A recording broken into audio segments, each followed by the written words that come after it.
अस्सलामुअलैकुम my cute friends. आज एक नया फैन फिक्शन लेकर आई हूँ आप सबके लिए। इस फैन फिक्शन का नाम है never forget your children. Episode 1 है। वांगशा नेफेफ है, टॉपलान वांगची बॉटम विंग है, ओमेगा वर्जन है, मॉडर्न स्टोरी है। सो गाइस, ये फैन फिक्शन कैसा होने वाला है? मैंने बहुत सारे ऐसे फैन फिक्शन एक्सप्लेन किया है जहाँ बेबीज है, लेकिन ये वाला फैन फिक्शन पूरा ही अलग फैन फिक्शन है। और इस फैन फिक्शन के बारे में बता दूं तो कुछ इंसान होते हैं ना कि दूसरों को जज करते रहते हैं हमेशा, ऊपर से उसकी कास्ट को लेकर, उसकी आइडेंटिटी को लेकर, उसकी फैमिली को लेकर, उसकी मॉम को लेकर, डैड को लेकर। मतलब कुछ लोग होते हैं कि अगर उसकी मॉम बुरा है तो वो भी बुरा ही बनेगा, उसका डैड बुरा है तो वो भी बुरा ही बनेगा, उसका भाई बुरा है तो वो भी बुरा ही बनेगा। मतलब फैमिली के लोगों को देख कर ना लोग उसे जज करने लगते हैं, जबकि वो मासूम है, इनोसेंट है, फिर भी उसको इंसान जज करते हैं। ऐसा ही हमारे नेबरहुड में है, ऐसा ही हमारे समाज में ऐसा ही होता है। सो इस चीज़ को मैंने कैप्चर किया है इस वीडियो में, इस फैन फिक्शन में। सो गाइस, अगर आपको पसंद आया ना तो ज़रूर मुझे कमेंट करना एंड बताना कि पसंद आ रहा है कि नहीं, और अगर नहीं आ रहा है तो बताना, ठीक है। और हाँ, अगर मैंने कुछ गलत बोल दिया तो मुझे प्लीज़ इन्फॉर्म करना कमेंट के थ्रू, तो मैं उसे चेंज कर दूँगी, ठीक है। चलिए स्टार्ट करते हैं फैन फिक्शन को। सो इस फैन फिक्शन में ना हम वहाँ से शुरू करते हैं जहाँ से हमको कुछ समझ में नहीं आएगा और बाद में ना हमको समझ में आएगा कि असल में कहानी में है क्या ट्विस्ट। जैसे कि द अनटेम्ड की तरह पहले हमें कुछ समझ में नहीं आता है, मतलब फर्स्ट एपिसोड में जब वोइंग मरता है वहाँ से पहले कुछ समझ में नहीं आता, लेकिन बाद में हम स्टोरी में खो जाते हैं। वैसा ही ये वाला फैन फिक्शन है, ठीक है। तो चलिए स्टार्ट करते हैं। लान वांग जी जो कि एक मीटिंग रूम में था, मीटिंग रूम में वो अपनी प्रोजेक्ट के लिए बहुत ज़्यादा स्ट्रगल कर रहा था। और इधर वांग जी बार बार अपने प्रोजेक्टर को सीधा करके सबको ये समझा रहा था कि ये प्रोजेक्ट बिल्कुल बेस्ट है। सामने बैठा हुआ इंसान उसके प्रोजेक्ट को बार बार निहार रहा था और उसने उसे देखते हुए कहा, जी मिस्टर हांग वांगजुन, मुझे आपका ये आइडिया काफ़ी अच्छा लगा, मैं इंटरेस्टेड हूँ इन्वेस्ट करने के लिए। दूसरे लोगों ने क्लैप किया और उन लोगों ने भी उनका साथ दिया, और फिर वांग जी ने ग्रीट किया और हैंडशेक किया, और फिर उन्होंने टेंडर साइन किया। वांग जी को वो टेंडर मिल गया। वांग जी ने कहा, फाइनली मुझे ये 200 करोड़ का टेंडर मिल चुका है। तभी उसका फ़ोन रिंग होता है। वांग जी ने देखा सिचैन गगा ने कॉल किया है। उसने कॉल को उठाते हुए कहा, जी गगा। तुरंत सिचैन ने कहा, वांग जी एक गुड न्यूज़ है, तुम सुनोगे तो पागल हो जाओगे। वांग जी ने कहा, अब क्या गुड न्यूज़ है? सिचैन ने कहा, लेकिन अभी तक गुड न्यूज़ आया नहीं। वांग जी ने कहा, ये अब कैसी बातें कर रहे हो? सिचैन ने कहा, दरअसल वेंग का लेबर पेन स्टार्ट हुआ है, हम नर्सिंग होम पर हैं, तुम जल्दी आ जाओ। ये सुनकर वांग जी के फेस पर एक बड़ी सी स्माइल आ गई। इसने कहा, रियली आप सच कह रहे हो? सिचैन ने कहा, हाँ वांग जी, तुम फाइनली फादर बनने वाले हो, अब तुम प्लीज आ जाओ। इधर वांग जी ने कहा, मैं अभी आता हूँ। तुरंत उसके असिस्टेंट वैन चाओ ने रोकते हुए कहा, ये क्या कर रहे हो वांग जी? वांग जी ने कहा, वैन चाओ, सॉरी असिस्टेंट नहीं, बिजनेस पार्टनर, सॉरी मैंने गलती से असिस्टेंट बोल दिया। उसने कहा, ये तुम क्या कर रहे हो वांग जी? ये टेंडर, तुम पागल हो क्या? मीटिंग क्यों छोड़ रहे हो बीच में? वांग जी ने कहा, मेरी वाइफ हॉस्पिटल में है और मैं यहाँ पर मीटिंग में रहूँ, पता है वो लीवर पेन में, उसे मेरी ज़रूरत है इस वक्त, अगर मैं उसके पास नहीं रहूँगा तो कौन रहेगा? तुम्हें पता है ना वैन चाओ? वैन चाओ ने कहा, मुझे पता है कि वेंग के लिए सिर्फ तुम ही हो जो उसे हमेशा प्रोटेक्ट करता रहता है, उसका और कौन है ही। लेकिन वांग जी ये टेंडर। तभी वांग जी ने कहा, देखो ये इतना ज़रूरी नहीं है जितना कि मेरा विंग है, समझे? तभी मिस्टर ली ने कहा, हाँ वांगजुन आप ज़रूर जाइए, हम मिस्टर वेंचा से बात कर लेंगे। वैसे भी आपने सही कहा, एक हस्बैंड को ऐसा ही होना चाहिए, अपनी वाइफ के लिए हमेशा तैयार। वांग जी ने मुस्कुराते हुए कहा, जी thank you so much mister Lee. Mister Lee ने कहा, यू कैन गो नाउ। उसने कहा, थैंक यू सो मच। उसके बाद वो चला गया। वांग जी बहुत ज़्यादा एक्साइटेड था। इधर लान कोरैन ने कहा, तुम कहाँ जा रहे हो?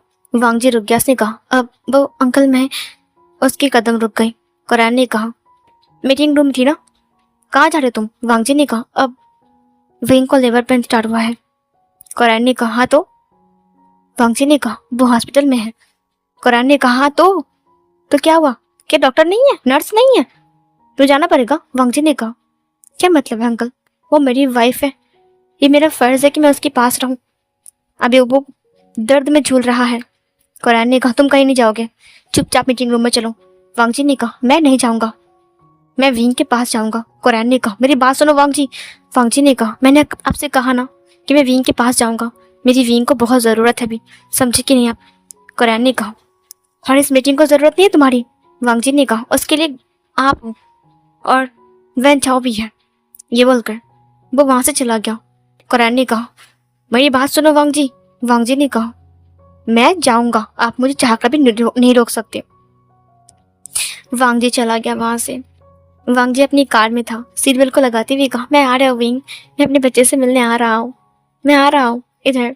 वांग जी को सब कुछ याद आ रहा था, अल्ट्रासाउंड की कॉपी, वो फोटो जब उन्होंने यूएसजी किया था उस टाइम का मोमेंट, सब कुछ उन्हें याद आ रहा था। एनुअल स्कैन का, उसका एनुअल स्कैन में जो रिपोर्ट्स आए थे उनमें बच्चे के छोटे छोटे हाथ, उसके पैर, उसका जो हेड है, वो सब कुछ दिखाई दे रहा था। उसे काफ़ी ज़्यादा याद आ रहा था वो सब। उसने कहा मुझे पता है कि हमारा ट्विंस है, मैं बहुत ज़्यादा एक्साइटेड हूँ हमारे ट्विंस को देखने के लिए। उधर वांग जी अब ड्राइव कर रहा था। सिचैन ओटी के सामने खड़ा था। डॉक्टर बाहर आता, उसने कहा देखिए पेशेंट बिल्कुल ठीक है और बच्चे भी ठीक है। ये सुनकर सिचैन ने कहा अब क्या क्या क्या बच्चा हुआ है, अल्फा ओमेगा। उसने कहा उन्होंने 2 ओमेगा को बढ़ दिया है, मेल ओमेगा। ये सुनकर सिचैन ने कहा हाँ, हमारे घर में ओमेगा ही नहीं है, आज इतने साल बाद हमारे घर में ओमेगा आए हैं, सब लोग बहुत ज़्यादा खुश हो जाएंगे। इधर डॉक्टर ने कहा कंग्रेचुलेसन, अब हाँ हाँ पेशेंट को हम आधे घंटे बाद जनरल में शिफ्ट कर देंगे, ठीक है, तब आप मिल सकते हो, अभी नहीं मिल सकते, अब बट बच्चों को देख सकते हो थोड़ी देर बाद। उसने कहा अब थैंक यू डॉक्टर। फिर डॉक्टर चला गया। वांग जी ड्राइव करते हुए आ रहा था। सिचैन ने वांग जी को कॉल लगाया। वांग जी ने कहा अब हाँ काका मैं पहुँच रहा हूँ। वांग जी के एक हाथ में फ़ोन था, दूसरे हाथ में स्टेयरिंग। वांग जी ने कहा हाँ प्यारे प्यारे हैं, क्या आपने देखा। हाँ वांग जी मैं अभी देख रहा हूँ, अब तुम जल्दी आ जाओ। वांग जी ने कहा मैं ड्राइव कर रहा हूँ, मैं अभी पहुँच रहा हूँ। सिचैन ने कहा वो एक ना बिल्कुल तुम जैसा है और दूसरा बिल्कुल विंग जैसा, वो दोनों ओमेगा है। वांग जी की फेस पर बड़ी सी स्माइल आ गई। उसने कहा ओमेगा। वांग जी को हमेशा से ओमेगा चाहिए था, ओमेगा लड़की या फिर लड़का, बट लड़का हुआ है सो कोई बात नहीं, बट ओमेगा तो है ना। वो बहुत ज़्यादा खुश था। उसने कहा फाइनली फाइनली फाइनली मैं पिता बन गया। सिचैन ने कहा बधाई हो वांग जी। वांग जी बहुत ज़्यादा खुश था, वो बहुत हैप्पी था।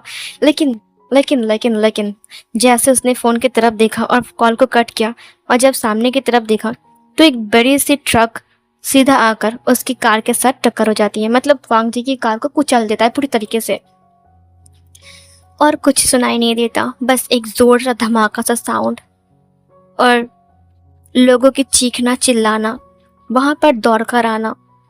उसके बाद वांग जी का हाथ जो कि गाड़ी की गेट से बाहर आ रहा था, ब्लड से सना हुआ, उसका सीट, उसका वाइट कलर का क्लॉथ, सब कुछ खून ही खून थे वहां पर। लोग भीड़ भीड़ करके आ गए, अरे कोई बचाओ इसे, लगता है ये मर गया है, क्या ये जिंदा है, अरे देखो चेक करो, एम्बुलेंस बुलाओ। एम्बुलेंस की सायरन, वो साउंड जो कि हर एक मरीज को ले जाते हुए वो बजाता है, वांग जी के लिए भी वैसा ही था। तकरीबन 2 घंटे बाद वीन को होश आता है। 2 बच्चों को पैदा करते करते बेचारा बेहोश ही हो चुका था। जब वीन को होश आया तब उसके सामने 3-4 इंसान खड़े थे। उसने कहा मैं मेरे बच्चे। वो उठ जाता है। वैसांग ने कहा विंग संभालो ध्यान से। विंग ने कहा वैसांग अब मेरे बच्चे कहाँ हैं। वैसांग ने कहा अब वो पाले में खेल रहे हैं। उसने बच्चों को दिखाते हुए कहा। विंग ने एक मीठी सी मुस्कान के साथ कहा अब तुम सब शुयंग, अब वैसांग, अब शाओ सिंह चैन, वांग जी कहाँ है। ये सुनकर वो सब लोग एक दूसरे को देखने लगे। विंग ने कहा अब क्या हुआ, अब तुम लोग भूत क्यों बन गए, अब मेरा लॉन्जन कहाँ है, क्या वो बच्चे से मिलने नहीं आया था। निहसंग ने कहा अब क्या बताए। सुयंग ने कहा मुझे कुछ नहीं पता। विंग ने कहा क्या मतलब है तुम लोग खुसर पुसर कर रहे हो, वांग जी कहाँ है, वो मुझसे मिलने नहीं आया, मेरे बच्चे से मिलने नहीं आया। लांजान तुम बाहर हो क्या, बुलाओ ना उसे। निहसंग ने कहा, दरअसल विंग, अब क्या करूं? सिचैन अंदर आते हुए कहा। अब विंग को होश आ गया। उसने कहा, अब गगा, वांग जी कहाँ है? अब लांसन कहाँ है? सिचैन ने कहा, अब तुम्हारे बच्चे। विंग ने कहा, गगा, क्या आपने लांसन को कॉल नहीं किया था? मुझे दीजिए ना, मैं उसे कॉल करता हूँ। न्यूसंग ने कहा, दरअसल विंग, बात ऐसी कि। विंग ने कहा, बात क्या है बताओ ना। छोड़ो, मैं खुद उससे मिलूंगा, बाहर है ना वो। तभी न्यूसंग ने कहा, रुको विंग, अब इस वक्त वो आईसीयू में है। आईसीयू में? विंग ने कहा, आईसीयू में? आईसीयू में क्या कर रहे वो? मैं यहाँ पर हूँ और वो आईसीयू में है। हाँ, तुम लोगों ने बोला नहीं मैं यहाँ पर हूँ? तो चैन ने कहा, दरअसल विंग, वो बात ऐसी कि। विंग ने कहा, बात कैसी है? निहसंग ने सुयांग की तरफ देखा। सुयांग ने कहा, विंग, संभालो अपने आप को। विंग ने कहा, क्यों संभालूं मैं अपने आप को? वो मुझसे मिलने नहीं आया, मैं अपने आप को संभालूं। मन कर रहा है कि जाकर उसे एक घूसा मार दूं। उसकी हिम्मत कैसे मुझे ना मिलना उनकी? सा सिंह ने कहा, दरअसल विंग। विंग ने कहा, एक मिनट रुको, तुम लोग ऐसे बकरी की तरफ मैं क्यों कर रहे हो? क्या हुआ है? निहसंग ने कहा, फंग जी का कार एक्सीडेंट हुआ है। उसकी तबीयत बहुत खराब थी। 2 घंटे से उसकी सर्जरी चल रही थी और अभी उसे आईसीयू में दिया गया है। ये सुनकर विंग जैसे आसमान से गिरता, उसने कहा, क्या कहा तुमने? तुम्हारा दिमाग खराब है क्या? तुम झूठ कह रहे हो। वो तो ऑफिस गया था ना सुबह। वो मेरे हाथ की कॉफी पीकर ऑफिस गया और तुम कह रहे हो कि उसका एक्सीडेंट हो चुका है। जैन ने कहा, हाँ विंग, मैंने उसे कहा कि तुम्हारे बेबी हुए है तो वो तुमसे मिलने के लिए आ रहा था, लेकिन एक बड़े से ट्रक ने आकर उसे। मैं वो उसकी हालत बहुत खराब है। विंग ने कहा, नहीं, ऐसा नहीं हो सकता। मैं उससे मिलूंगा, मुझे उससे बात करना है। तो चैन ने कहा, विंग रुको। विंग वहां से भागने लगता है। वो आईसीयू की तरफ भाग रहा था। उसने कहा, लांजा, तुम ऐसा नहीं कर सकते हो। तुम बच्चे से बिना मिलकर तुम आज आईसीयू में कैसे रह सकते हो? जैसे विंग आईसीयू के पास आता है, तुरंत वो दरवाजे पर हाथ रखता है। तुरंत किसी ने उसके हाथ को पकड़ते हुए खींचा और उसे धक्का दिया। विंग जाकर दीवार से टकरा गया। विंग गिरने वाला था, लेकिन निहसंग ने पकड़ते हुए कहा, विंग, संभालो। विंग ने आगे देखा। लान कुरैन बहुत गुस्से में अपनी लाल आंखों के साथ खड़ा था। मैडम लान नीचे चेयर पर बैठकर बहुत ज्यादा रो रही थी और उसके पास एक लड़की खड़ी थी। इधर उस लड़की ने विंग की तरफ देखा, बहुत ही गुस्से में, लेकिन उसने कोई जवाब नहीं दिया। बस वो मैडम लान को शांत करने में व्यस्त थी। विंग ने कहा, लांजान। कुरैन ने कहा, रुक जाओ, तुम्हारी हिम्मत कैसे हुई यहाँ पर आने की? विंग ने कहा, मुझे उससे मिलना है। वो कैसा है? कुरैन ने कहा, कैसा है? उसे मारने के बाद पूछ रहे हो कि कैसा है? विंग ने कहा, नहीं, उसे कुछ नहीं हो सकता। मैं वो। कुरैन ने कहा, दूर रहो उससे। अगर आज वांग जी की हालत है ना, वो सब कुछ तुम्हारी वजह से है विभूषण। विंग ने कहा, क्या? फिर लान कुरैन ने कहा, मन कर रहा है कि तुम यहाँ से बाहर फेंक दूं। पता नहीं वांग जी को तुम्हें क्या दिख गया है। तुम जैसे इंसान को मैं अपने घर में कदम न रखने दूं। विंग ने नजर को झुकाते हुए कहा, मुझे वांग जी से मिलना है। कुरैन ने कहा, तुम मुझसे नहीं मिल सकते हो, और अगर दोबारा मेरे नेफ्यू के पास भी गए ना, तुम्हारी जान ले लूंगा मैं। विंग ने कहा, आप ऐसे मुझसे क्यों बात कर रहे हो? आपको कोई हक नहीं है मुझे रोकने की। वो मेरा हस्बैंड है। कुरैन ने कहा, अपने हस्बैंड को मारने के बाद कह रहे कि वो तुम्हारा हस्बैंड है? अगर वो आज मर जाता तो फिर क्या होता? विंग ने कहा, मर जाता? ये आप कैसे अनाप शनाप बातें कह रहे हो? उससे कुछ भी नहीं होगा। मैं तभी लान कुरैन ने कहा, तुम्हारी वजह से उसको ये सब कुछ होता है। वो तुम्हारे लिए यहाँ पर आ रहा था, दौड़ कर अपनी मीटिंग छोड़कर, 200 करोड़ की डील छोड़कर वो यहाँ पर आ रहा था तुम्हारे लिए। और ना तुम्हारा ये सब कुछ होता, और ना यहाँ पर वो आता, और ना ही उसका एक्सीडेंट होता, और ना ही वो आईसीयू में आता। समझे? ये सब कुछ की जिम्मेदार तुम हो विभूषण। विंग ने कहा, मैं। उसकी आंखों में आंसू आ गए। कुरैन ने कहा, और नहीं तो क्या, तुमने तो कौन हो विंग? जब से तुम उसकी लाइफ में आए हो तब से उसकी जिंदगी बिगड़ती गई। हमारी कंपनी डूबती गई, हमारे शेयर्स तक डूबती गई। तो ये बताएं, तुम्हारी वजह से वांग जी से सारे बिजनेस मैन मुंह फेर लिए, सिर्फ और सिर्फ वेंस को छोड़कर, क्योंकि वेन चाओ वांग जी का दोस्त है बचपन का, इसीलिए। समझे? और बाकी सारे के सारे सब लोग वांग जी से नाराज हो गए, रूठ गए, और एक के बाद एक शेयर गिरता गया। और आज पहली बार हमें एक 200 करोड़ का टेंडर मिल रहा था, और तुम्हारी वजह से वो भी फेल हो गया। समझे? निवोशन ने कहा, क्या?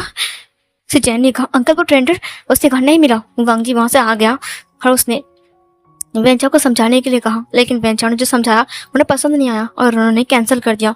ये सुनकर सिचैन ने आंखें बंद कर ली। उसने कहा, इतने दिनों के बाद हमें वो टेंडर मिल रहा था। फिर तभी कुरैन ने कहा, जब से ये मनहूस हमारे घर में आया ना, तब से हमारे घर में सनी का दशा लग गया है और उसके बाद से ना हमारे घर में कुछ भी अच्छा नहीं हो रहा है। सबसे ज़्यादा अच्छा होगा कि हमें से घर से बाहर निकाल दे। विंग बिल्कुल चुप खड़ा था। उसने कहा, कितनी बार मना किया कि अरे गहरे जिसकी बाप का कोई ठिकाना नहीं है उसे घर में लेकर आ गया। विंग ने कहा, बस कीजिए, बस बहुत हो गया है, बस बहुत हो गया है, आप बस कीजिए। इधर कुरैन ने कहा, मैंने उससे ये भी कह दिया था कि जो बच्चे उसने बर्थ दिया है वो वांग जी के है कि नहीं। विंग ने कहा, बस बहुत हो गया अंकल, आपने मुझे बहुत बोल लिया, लेकिन मेरे बच्चों की तरफ उंगली मत उठाना। वो लांस। तभी कुरैन ने कहा, नहीं है वो लान का खून, मैं नहीं मानता। तुम जैसे एक धोखेबाज ओमेगा, तुम जैसा एक तबायत, तुम्हें क्या लगता है तुम नाचने वाले ओमेगा, तुम किसी के लिए भी लॉयल हो सकते हो? विंग की आंखों में आंसू आ गए। उसने कहा, तुम एक वैसा से पैदा किए हुए बच्चे हो, समझी? एक वैसा का बच्चा वैसा ही होता है। ये सुनकर विंग की आंखों में आंसू आ गए। उसने कहा, बस कीजिए, बस बहुत हो गया है, प्लीज। उसने कहा, तुम्हारी मॉम भी ऐसी थी और तुम भी ऐसे ही हो। पता नहीं वांग जी को तुम में क्या दिख गया है, अचानक शादी करके घर में आ गया। मुझे तो बहुत गुस्सा आ रहा है। अगर वो शादी करके तुम्हें यहाँ पर नहीं लाता ना तो तुम्हें घर से बाहर फेंक देता। निकल जाओ यहाँ से, दफा हो जाओ। कोई हक नहीं है वांग जी से मिलने का। और मेरी बात कान खोल कर सुन लो, अगर तुम वांग जी के पास भी है ना तो मुझसे बुरा कोई और नहीं होगा। विंग, उसकी आंखों में आंसू थे। वो वहां पर बैठ गया। वो जोर जोर से रो रहा था। कुरैन ने उसे इग्नोर किया। सिचैन ने कहा, अंकल आप प्लीज ऐसे बात मत कीजिए। सिचैन ने कहा, वो रो रहा है। कुरैन ने कहा, रोने दो उसे। और जो हम रो रहे, तुम्हारी मॉम का रोना दिखाई नहीं दे रहे, अंधे हो चुके हो? सिचैन ने कहा, वो एक एक्सीडेंट था, वो विंग ने थोड़ी ना जानबूझ कर किया है। ये सुनकर कुरैन ने कहा, उसकी वजह से तो हुआ है ना, बताओ किसकी वजह से हुआ? उसकी वजह से, क्योंकि उसके लिए वो यहाँ पर आ रहा था ना। बताओ किसकी वजह से हुआ? विंग और ज्यादा रो रहा था।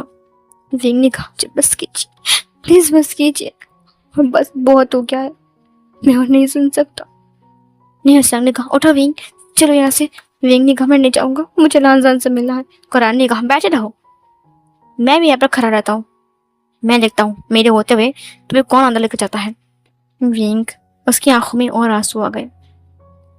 विंग के बच्चे रो रहे थे। नर्स ने कहा, ब्रेस्ट फीडिंग करवाना है, आप ऐसे कैसे भाग सकते हो, बच्चे रो रहे हैं। विंग ने कहा, मैं मेरे बच्चे। वो वहां से भागने लगता है बच्चों के पास। वो एक बार बच्चे के पास, एक बार वांग जी के पास, लेकिन लान कुरैन ने उसे अलाउ नहीं किया। एक हफ्ता बीत गया, वांग जी को होश नहीं आया था। एक हफ्ते बाद जब वांग जी को होश आया तब विंग वहां पर खड़ा था आईसीयू के बाहर। वो वांग जी से एक बार मिलने के लिए तरस रहा था। इधर सिचैन ने विंग की तरफ देखते हुए कहा, आप चिंता मत करो, वांग जी को होश आ गए ना, आप देखना सब कुछ ठीक हो जाएगा। अंकल ने जो कुछ भी कहा है प्लीज वांग जी को भी मत बताना, ठीक है? विंग ने कहा, आपको क्या लगता है गगा कि मैं ये सब बातें लांजन को बताऊंगा, वो भी इस हालत में? सिचैन ने कहा, तुम बहुत समझदार हो विंग, मैं जानता हूँ। निहर ने कहा, विंग तुम चिंता मत करो, अंकल ने जो कुछ ही बोला है ना, अब वांग जी होश में आ गया है, अब देखना बाद में खुद घर लेकर चला जाएगा। विंग ने कहा, पता है मुझे, सारी दुनिया मेरे खिलाफ हो सकती है, मेरा लानजान कभी नहीं। उसने मुस्कुराते हुए कहा। वांग जी धीरे धीरे आँख खुलता है। उसके घाव मतलब सूख चुके थे और डॉक्टर ने सिलाई भी अब काटने के बारे में सोचा था, क्योंकि अब 7 दिन बीत चुके थे उसकी सर्जरी की। मतलब सिलाई उसका घाव उतना सूखा नहीं था, लेकिन मतलब लगभग सूख ही गया था।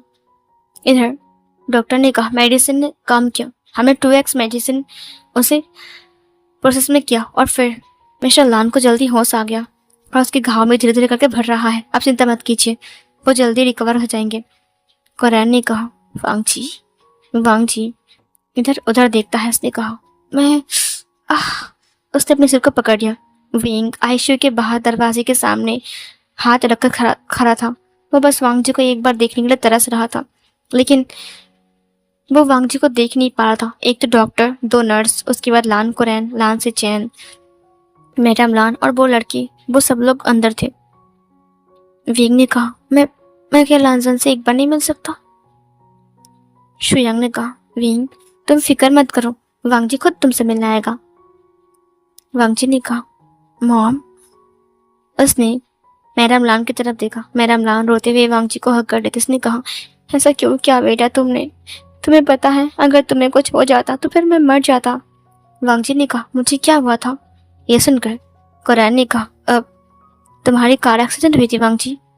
वांग जी ने कहा, कार एक्सीडेंट? कब? मैं तो कॉलेज में था ना। ये सुनकर विंग ने कहा, कॉलेज में? वांग जी ने कहा, आज मेरा पहला कॉलेज था ना। मैं तो कॉलेज जा रहा था, मैं रास्ते में था। क्या रास्ते में मेरी कार एक्सीडेंट हुई थी? विंग ने कहा, ये सब क्या बोल रही है? वांग जी ने सबकी तरफ देखा। इधर लाम कुरैन ने कहा, तुम्हें याद नहीं है कि तुम नर्सिंग होम पर आ रहे थे और तुम्हारा एक्सीडेंट हो गया? वांग जी ने कहा, नर्सिंग होम आ रहा था? कब? क्यों? किस लिए? कुरैन ने कहा, डॉक्टर ने कहा, लगता है एक बार चेकअप करना होगा। डॉक्टर ने चेक किया। उसने कहा, अब सब लोग बाहर जाइए। सब लोग बाहर चले गए। इधर नर्स ने विंग को बुलाया। उन्होंने कहा कि बेबीज रो रहे हैं। विंग ने कहा, अब जी मैं चाहता हूँ। उसके बाद विंग एक रूम के पास आ गया जहाँ पर उसने अपने बेबीज को सुला कर रखा था। मतलब विंग तो नर्सिंग होम पर है ना, इसीलिए बेबीज को उसने वहाँ पर रखा था। विंग उन्हें खाना खिलाने लगता है, ब्रेस्ट फीडिंग करवाता है। और इधर डॉक्टर बाहर आ गए। कुरैन ने कहा, डॉक्टर वांग जी कैसा है? उन्होंने कहा, डॉक्टर ने कहा, सुनिए, अब क्या वो फॉरेन गए थे? कुरैन ने कहा, हाँ, आज से 3 साल पहले वो फॉरेन गया था और फिर वो वापस आया। डॉक्टर ने कहा, और फिर क्या उसने किसी कॉलेज में एडमिशन लिया? कुरैन ने कहा, हाँ, एक कॉलेज में एडमिशन लिया और फिर वहाँ से ग्रेजुएट होकर बाहर आया। डॉक्टर ने कहा, दरअसल जिस दिन वो पहला कॉलेज जा रहे थे उसी दिन तक उसे याद है। उसकी बात की मेमोरी से कुछ भी याद नहीं। मतलब उसकी बात से लेकर आज तक की मेमोरी उन्हें कुछ भी याद नहीं है। ये सुनकर कुरैन ने कहा, क्या उसे कुछ भी याद नहीं है? डॉक्टर ने कहा, जी हाँ। दरअसल मैंने उनसे कई बार पूछा, बस उन्होंने मुझे यहाँ तक बताया कि वो कॉलेज जा रहा था। कुरैन ने कहा, वो लास्ट ईयर में था और वो फॉरेन से इसलिए आ गया था क्योंकि उसे कुछ फॉरेन में कुछ अजीब सी चीज़ें उसको परेशान कर रहा था और फिर वो यहाँ पर आ गया। उसे एलर्जी हो गया था और फिर यहाँ पर वो उसने डॉक्टर दिखाया। डॉक्टर ने कहा, हाँ, ये बात उन्होंने मुझसे शेयर किया। कुरैन ने कहा, उसके बाद उसने खुद ही एक कॉलेज को चूज़ किया और फिर वहाँ पर एडमिशन ले लिया और वहाँ पर उसने अपना ग्रेजुएशन कंप्लीट किया, बस 1 साल के लिए। लास्ट ईयर चल रही थी ना उसकी। और उसके बाद वाले साल पर उसने शादी किया और इस साल पर उसके शादी के 2 साल हो चुके हैं। 1.5 साल हो चुके हैं। ये सुनकर डॉक्टर ने कहा, काफ़ी अजीब सी बात है। इधर डॉक्टर ने कहा, काफ़ी अजीब सी बात है, उन्हें 2-3 साल की बातें याद ही नहीं है। कुरैन ने कहा, क्या आप सच कह रहे हो? डॉक्टर ने कहा, जी हाँ। कुरैन ने कहा, क्या हम उसे घर ले जा सकते हैं? डॉक्टर ने कहा, देखिए, उसकी बॉडी पर तब कोई चीज़ नहीं है, सिर्फ उसके फॉरहेड पर थोड़ा सा मतलब घाव है। कुरैन ने कहा, अब हम उसका ध्यान रखेंगे, ज़रूरत पड़े तो हम एक नर्स को रखेंगे। उसने कहा, अब ठीक है, मैं डिस्चार्ज लिख देता हूँ। कुरैन ने कहा, बहुत बहुत शुक्रिया। सीन कट होता है। विंग के बच्चे बहुत रो रहे थे। विंग ने कहा, सुयंग, ये चुप क्यों नहीं हो रहे? एक बच्चा साओ शिनचैन के पास था और निहोएसंग उसे चुप करवा रहा था और शुयांग दूसरे बच्चे को लेकर विंग के पास उसे चुप करा रहा था। विंग ने ब्रेस्ट फीडिंग करवाया। एक सोता है तो दूसरा रोता है और फिर दूसरा उठ जाता है उसकी रोने की साउंड सुनकर। विंग ने कहा, ये क्या झोल है ट्विंस बेबी का? शुयांग ने कहा, तुम फिक्र मत करो विंग, हम है ना यहाँ पर। जब विंग बच्चों को सुलाकर बाहर आता है तब वो धीमे धीमे से आईसीयू के पास जाता है। वहाँ पर कोई भी नहीं था। विंग इधर उधर देखता है, फिर आईसीयू रूम के अंदर आता है, लेकिन वहाँ पर कोई भी नहीं था। विंग ने कहा, सिर्फ आधे घंटे के लिए गया, ये सब क्या है? इधर करण ने कहा, उस विंग के सामने आने से पहले ही वांग जी को यहाँ से लेकर जाना पड़ेगा, समझे? वो लोग वांग जी को गाड़ी के पास लेकर आ चुके थे। नर्स ने विंग को देखते हुए कहा, जी सर। विंग ने कहा, यहाँ पर मेरे हस्बैंड थे ना, अब वो कहाँ चले गए? नर्स ने कहा, उनके डिस्चार्ज हो चुकी है, वो घर चले गए। विंग ने कहा, क्या आधे घंटे में, इतनी जल्दी? उसने बाहर देखा खिड़की से तो वो लोग कार के पास थे। विंग ने कहा, लानजान, वो तुरंत नीचे आने की कोशिश करता है। उसकी अभी भी डिलीवरी हुई है, इसीलिए वो ज़्यादा भाग नहीं पा रहा था, लेकिन फिर भी वो बहुत मुश्किल से नीचे आता है। तब तक गाड़ी चली गई थी। शुयांग ने कहा, क्या हुआ है विंग? विंग ने कहा, चले गए वो लोग, मेरे लानजान को लेकर चले गए।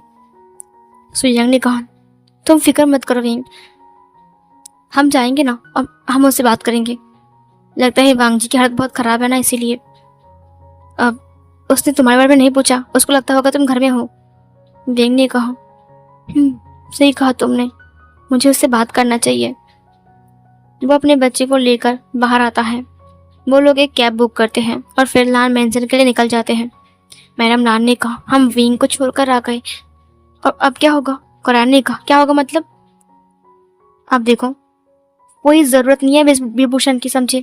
और दूसरी बात, वांग जी को तो कुछ याद ही नहीं है, वो विंग को पहचानेगा नहीं। ये सुनकर मैडम लान ने कहा, लेकिन अगर विंग आ गए तो? कुरान ने कहा, तुम चाहते हो ना कि तुम्हारे बेटे के लाइफ से विंग चला जाए, विंग नाम का कांटा चला जाए? ये सुनकर मैडम लान ने कहा, मैं चाहता हूँ चला जाए, उस विंग की वजह से हमारी ज़िंदगी बर्बाद हो गई है। मैं चाहता हूँ कि विंग हमेशा हमेशा के लिए यहाँ से गायब हो जाए। इधर कुरान ने कहा, तो फिर मुझे भरोसा करो। मैडम लान ने कहा, जी। कुरान मेंशन के सामने आता है, कार अंदर आती है और फिर वो सब लोग अंदर आ गए। फिर कुरान वांग जी को घर के अंदर लेकर जाता है। इधर उन्होंने वांग जी को कहा, तुम जाओ, जाकर फ्रेश हो जाओ। वो लड़की जो कि मैडम लान के पास थी, उसने कुरान की तरफ देखते हुए कहा, अब अंकल मैं उसकी हेल्प करूं? दरअसल वो वांग जी का कज़न सिस्टर है जिसका नाम सीई है, और वो उसकी मम्मी की बहन की बेटी है, मतलब उसकी मौसी की बेटी है, और वो यहाँ पर पढ़ाई करने के लिए बस अगले महीने ही आई थी। इधर उसको ना वांग जी के ऊपर पहले से क्रॉस था, ठीक है, बहुत टाइम पहले से वो वांग जी को पसंद करता है, लेकिन शादी हो गई थी इसलिए वो कुछ नहीं किया था, बस वो अगले महीने आई थी। लेकिन उसने विंग को बहुत तंग किया था, वो बाद में हम देखेंगे फ्लैशबैक पे। सी ने कहा, अब लांग गगा? उसने कहा, तुम सी हो ना? सी ने कहा, जी। वांग जी ने कहा, तुम बहुत बड़ी हो गई हो। सी ने कहा, अब और खूबसूरत भी। वांग जी ने कहा, और बुद्धू भी। ये सुनकर सुचैन ने कहा, हाँ हाँ सही कहा तुमने वांग जी। सुचैन ने कुरान की तरफ देखते हुए कहा, अंकल विंग। तभी कुरान ने कहा, मेरी बात कान खोलकर सुन लो सुचैन, अगर तुमने विंग का जिक्र भी किया ना तो मुझसे बुरा कोई और नहीं होगा। वांग जी ने कहा, क्या कहा आपने?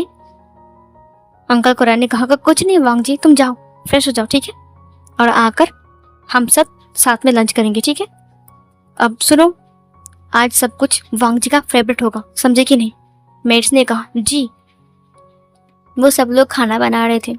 वांग जी फ्रेश होता है। उसने एक वाइट कलर का शर्ट पहना, एक ट्राउज़र, और फिर धीरे से बाथरूम से बाहर आ गया। सी उसकी बालों को टॉवल से पोंछ रहे थे। उसने कहा, आपकी फॉरहेड अभी तक सूखा नहीं है घाव, इसीलिए इसे गीला मत कीजिएगा। वांग जी ने कहा, मुझे पता है, मैंने गीला नहीं किया है, बस थोड़ा सा पानी का छींटा लग गया।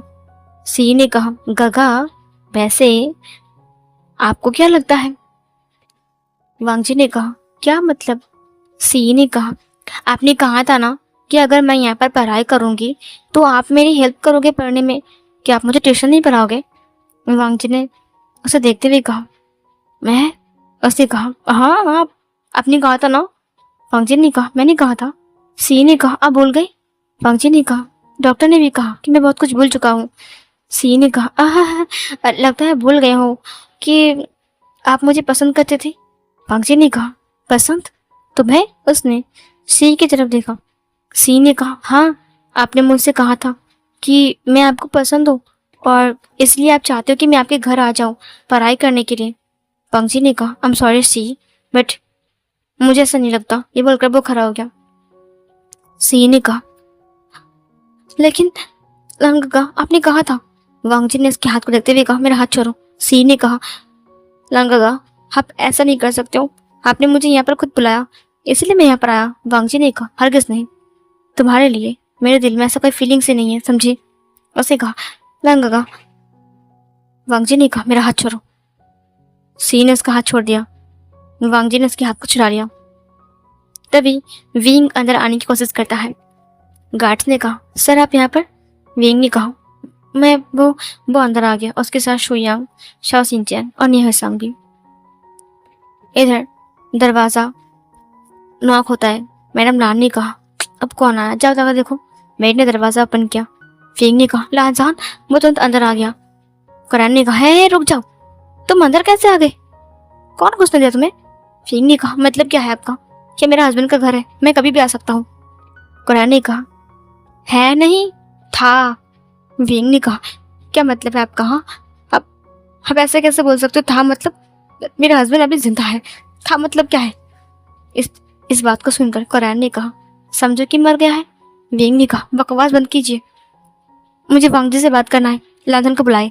कुरैन ने कहा, क्यों, किस लिए बात करनी है तुम्हें, उसकी जिंदगी बर्बाद करके अब सुकून नहीं मिला तुम्हें, अब फिर से उसे खाने आ गई हो मारकर, मतलब वो मरा नहीं ना इसलिए मारने आया हो। विंग ने कहा, जस्ट शट अप अंकल, आप मेरी बहुत इंसल्ट कर रहे हो कल से, मतलब जिस दिन से वांग जी एक्सीडेंट हुआ है उस दिन से, लेकिन फिर भी मैंने कुछ नहीं कहा, लेकिन बस बहुत हो चुका है, मुझे लांसन से बात करनी है। इतने दिन हो गए मैंने देखा भी नहीं उसे, और आप उससे मिलने भी नहीं दे रहे थे। इधर कुरैन ने कहा, चुपचाप यहाँ से चले जाओ, तुम्हारे लिए अच्छा होगा, वरना। विंग ने कहा, और ये दो बच्चे ये कहाँ जाएंगे, ये लान फैमिली का खून है और आप इसे इग्नोर नहीं कर सकते हो। तो चैन ने कहा, लान फैमिली का खून, तुम्हें क्या लगता है मैं तुम पर भरोसा करता हूँ। विंग ने कहा, क्या मतलब है आपका। कुरैन ने कहा, तुम कौन हो मैं नहीं जानता क्या तुम्हें, मैं भूल गया हूँ कि तुम क्या चीज हो, तुम्हारी मॉम क्या है, तुम्हें पता भी है विभूषा, तुम्हारे पापा का नाम। विंग ने कहा, बस बहुत हो गया है अंकल, आप बार बार मुझे एक ही बात को लेकर ऐसे मत बोलिए। कुरैन ने कहा, ठीक है, तो अगर तुम्हें इस घर में रहना है तो बताओ तुम्हारा फादर कौन है, उसका नाम क्या है। विंग ने कहा, अंकल प्लीज। कुरैन ने कहा, हाँ लगेगा ही ना, बहुत जलेगा ही ना, क्योंकि तुमने काम ही जैसा किया है। विभूषण ने कहा, मैंने कोई गलत काम नहीं किया, आप मुझे गलत समझते हो हमेशा से, क्यों, मैं एक इंसान हूँ, क्या मेरे पास दिल नहीं है। उसने कहा, नाचने वाला इंसान। विंग ने कहा, मैं कोई नाचने वाला इंसान नहीं हूँ। कुरैन ने कहा, मैंने अपनी आंखों से देखा है तुम्हें नाचते हुए। विंग ने कहा, उस दिन। कुरैन ने कहा, उस दिन तुम एक तवायत बनकर नाच रहे थे ना, बताओ, अपनी मॉम की जगह ले रहे थे, लेकिन गलती से वांग जी के साथ मुलाकात हो गया, फिर वांग जी तुम्हें यहाँ पर लेकर आ गया, वरना तुम अभी तक उस गली में सर रहे होते जहाँ पर तुम्हारी मॉम धंधा करती है। तुरंत विंग ने उसको थप्पड़ मारते हुए कहा, बस बहुत हो गया है, आपने मुझे बहुत कुछ बोला है, लेकिन अगर मेरी मॉम के बारे में अगर एक और गलत शब्द कहा ना तो मैं उसकी जान ले लूंगा। कुरैन ने कहा, तुम्हारी हिम्मत कैसे मुझे थप्पड़ मारने की। तभी वांग जी नीचे आते हुए कहा, ये सब क्या हो रहा है, ये सब क्या हो रहा है, आप इतना चिल्ला क्यों रहे हो। कुरैन ने हाथ को नीचे कर लिया। उसने कहा, वांग जी धीरे धीरे नीचे आता है। वांग जी का बहुत शांत स्वभाव देखकर विंग की आंखों में आंसू आ गए। उसने अपनी लानजान को सामने खड़ा होते हुए देखा, उसकी आंखों में बहुत आंसू थे। उसने कहा, लानजान। वांग जी ने विंग को गौर से देखा। विंग तुरंत आकर वांग जी से लिपट जाता है। उसने बहुत टाइटली वांग जी को हक किया। उसने कहा, लानजान तुम आ गए, तुम्हें पता है अंकल क्या कह रहे हैं, मुझे ऐसे जाने के लिए कह रहे हैं, उनसे कह दो कि मैं तुम्हारी वाइफ हूँ, मुझे यहाँ पर रहने का हक है, और हमारे बच्चे हैं। उसने वांग जी की फेस को पकड़ते हुए कहा, तुम तो उनसे मिले ही नहीं, अब हमने अभी तक उनका नामकरण नहीं किया है, अब एक मंदिर में जाकर हम नामकरण करेंगे, ठीक है ना वांग जी। वांग जी विंग की फेस को देखते हुए कहा, आपको मेरा बर्थ नाम कैसे पता। मेरा बर्थ नाम लांजान है, ये मेरे फैमिली मेम्बर्स में भी मुझे कोई नहीं बुलाता। ये सुनकर विंग वांग जी को देखते हुए कहा, ये तुम क्या कह रहे हो लांजान? अब तुम्हारा बर्थडे मैं नहीं जानूंगा। अब मैं ही तो हूँ तुम्हारा। तभी कुरैन ने कहा चुप रहो, दूर रहो वांग जी से। उसने धक्का दिया। वेंग ने कहा आप ऐसा नहीं कर सकते हो, मुझे अपने हस्बैंड से बात करने दीजिए। वांग जी ने कहा हस्बैंड? अब ये कौन है अंकल? वेंग ने कहा एक पागल है। ये सुनकर वांग जी ने कहा पागल? कुरैन ने कहा हाँ, पागल ही है। अपने 2 बच्चे को लेकर आया और कह रहा है कि वो तुम्हारे बच्चे हैं। ये सुनकर वांग जी ने कहा क्या? उसने विंग की तरफ देखा। विंग ने कहा लांजान तुम ऐसे क्यों बिहेव कर रहे हो जैसे कि तुम मुझे पहली बार देख रहे हो? वांग जी ने कहा आई एम सॉरी बट हम पहली बार मिल रहे हैं, मैंने आपको कभी नहीं देखा। ये सुनकर विंग ने कहा ये तुम क्या कह रहे हो लांजान? तो तुमने मुझे पहली बार देखा? हाँ, हम 1.5 साल से साथ में हैं, तुम कह रहे हो कि हम पहली बार तुमने मुझे देखा? वांग जी ने कहा आई एम सॉरी 1.5 साल से? कुरैन ने कहा चुप रहो वांग जी, इसकी बातों में मत आओ, ये बस अमीर बंदों को फंसाते रहते हैं। विंग ने कहा बस कीजिए अंकल, और कितना झूठ बोलेंगे? मॉम आप भी चुप हो। मेरा इमरान ने कहा मैं क्यों बोलूं? मैं क्या बोलूं? तुम्हारी वजह से मेरे बच्चे की ये हालत है। हाँ मैं तुम्हें और बर्दाश्त नहीं कर सकता हूँ विभूषण। उसने जिबुचन की तरफ देखते हुए कहा जिबुचन ने कहा विंग अंकल ने मुझे कसम दिया है, मैं कसम नहीं तोड़ सकता, मुझे माफ कर दो। उसने वांग जी की तरफ देखते हुए कहा वांग जी तुम्हें विंग याद नहीं है? कुरैन ने कहा सुचैन क्या तुम मेरी कसम तोड़ोगे? सुचैन चुप हो गया। वांग जी ने कहा क्या इनका नाम विंग है? कुरैन ने कहा हाँ, और ये एक वैसा है। ये सुनकर विंग ने कहा बस कीजिए लांजान, मैं तुम्हारी अम्मी का वाइफ हूँ, मेरा नाम विभूषण है, और ये तुम्हारे बच्चे, देखो दोनों बच्चे को। वांग जी ने कहा क्या मेरे बच्चे? उसने कुरैन को देखा। कुरैन ने कहा ये तुम कैसी पचकाने हरकतें कर रहे हो विभूषण, तुम्हें क्या लगता है झूठ बोलने से वांग जी तुम्हें सच मान लेगा? वांग जी ने कहा झूठ? कुरैन ने कहा हाँ लांजान, हाँ वांग जी तुम्हें झूठ बोल रहा है। वांग जी ने कहा आई एम सॉरी, मुझे लगता है कि आपको कोई गलतफहमी हो रही है, मेरे बच्चे कैसे हो सकते हैं? अभी तक तो मेरी शादी नहीं हुई है, अब मेरी पढ़ाई भी कंप्लीट नहीं हुई है। ये सुनकर विंग ने कहा क्या ये तुम क्या कह रहे हो लांजान, तुम्हारा दिमाग खराब हो चुका है क्या? तुम मुझे नहीं पहचान रहे हो? मैं तुम्हारा विभूषण, ये तुम्हारे बच्चे? वांग जी ने कहा आई एम सॉरी, मैं आपको नहीं जानता। विंग ने उसे देखते हुए कहा लांजान ऐसा क्यों कर रहे हो तुम? वांग जी ने कहा मेरे बर्थ नाम से बार बार बुलाना बंद कीजिए, मुझे पसंद नहीं है कि कोई गैर इंसान मुझे बर्थ नाम से बुलाए। विंग ने कहा गैर इंसान? तुमने मुझे गैर इंसान कहा? कुरैन ने कहा और नहीं तो क्या, एक दबायर, एक वैसा को और क्या बोलेंगे? विंग ने कहा बस कीजिए अंकल, बस बहुत हो गया है, आपने बहुत बोल लिया, अब मेरी बारी है। वांग जी अगर तुम्हें कुछ भी याद नहीं है ना तो ठीक है, लेकिन मैं तुम्हें याद दिलाऊंगा, मुझे भरोसा करो, मुझे वक्त दो। कुरैन ने कहा वक्त? और तुम्हें निकल जाओ यहाँ से, दफा हो जाओ। वांग जी ने कहा आई एम सॉरी, लेकिन आप जैसे झूठे इंसान मुझे बिल्कुल पसंद नहीं है। विंग ने कहा झूठा इंसान? मैं झूठ कह रहा हूँ? कुरैन ने कहा तुम्हें पता भी है इसकी मॉम एक वैसा है और वो धंधा करती है, अब पता है तुम्हें, ये तो खुद ही पता नहीं है कि इसका पिता कौन है, और आया है उसके बच्चे को तुम्हारे पिता बनाने के लिए, पता है ना? वो किसी और अल्फा के साथ प्रेग्नेंट हो गया और फिर तुम्हें फंसाने के लिए आया है यहाँ पर, ताकि वो मेरी वाला जिंदगी जी सके। विंग ने कहा बस कीजिए अंकल, बस बहुत हो गया, मुझ पर ये आरोप लगाना बंद कीजिए। कुरैन ने कहा गार्ड्स अभी अंदर आओ। गार्ड्स अंदर आ गए। वांग जी ने कहा अंकल मुझे लगता है कि हमें उससे बात करना चाहिए नॉर्मली, ऐसा मत कीजिए, मतलब ये गलत है ना? विंग ने कहा लांजान याद करो, मैं तुम्हारा विंग हूँ, तुम मुझसे कितना प्यार करते थे, तुम्हारे अलावा मुझे किसी ने इस फैमिली में प्रोटेक्ट नहीं किया, सपोर्ट नहीं किया। तुम मुझे याद नहीं कर पा रहे हो, तुम्हें क्या हो गया लांजान, तुम इसे क्यों कर रहे हो? वांग जी ने कहा आई एम सॉरी बट मैं आपको नहीं जानता, मैं आपको कैसे उसने अपने सिर को पकड़ते हुए कहा मेरा सिर। विंग ने कहा मैं विभूषण हूँ, याद करो मैं विभूषण हूँ, तुम्हारा जान, तुम्हारे धड़कन, तुम्हारे दिल, तुम मुझसे कितना प्यार करते थे, तुम याद करो लांजान, याद करो। इधर कुरैन ने कहा दूर हो जाओ उससे। वांग जी अपने सिर को पकड़ के बैठ जाता, उसने कहा सिर दर्द हो रहा है बहुत ज्यादा। मैडम लाल ने कहा, तुम्हें क्या मेरे बेटे को मारकर शांति नहीं मिली जब जान से मारने आए हो? विभूषण ने कहा, लेकिन मॉम मैं। तभी मैडम लाल ने थप्पड़ मारते हुए कहा, निकल जाओ यहाँ से, वरना मैं भूल जाऊंगा कि मैं वांग जी की मॉम हूँ, समझी? अपने बच्चे को लेकर चले जाओ। विंग ने कहा, मैं पुलिस के पास जाऊंगा, मैं केस करूंगा आपके नाम पर। ऋषभ लाल कुरैन ने कहा, किस मुद्दे पर केस करोगे? वांग जी तुम्हारा पति है।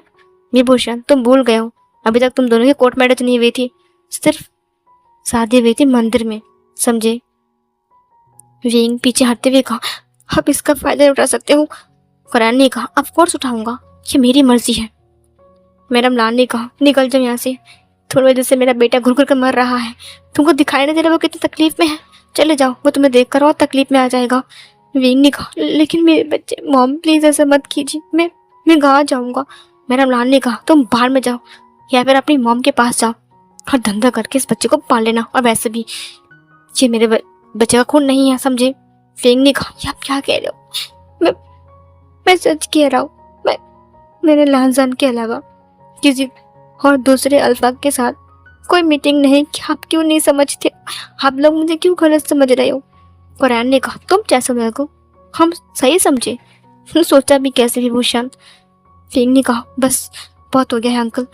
वांग जी उठो। वांग जी अपने सिर को पकड़ के बैठा हुआ था। थोड़ी देर बाद वांग जी बेहोश हो गया।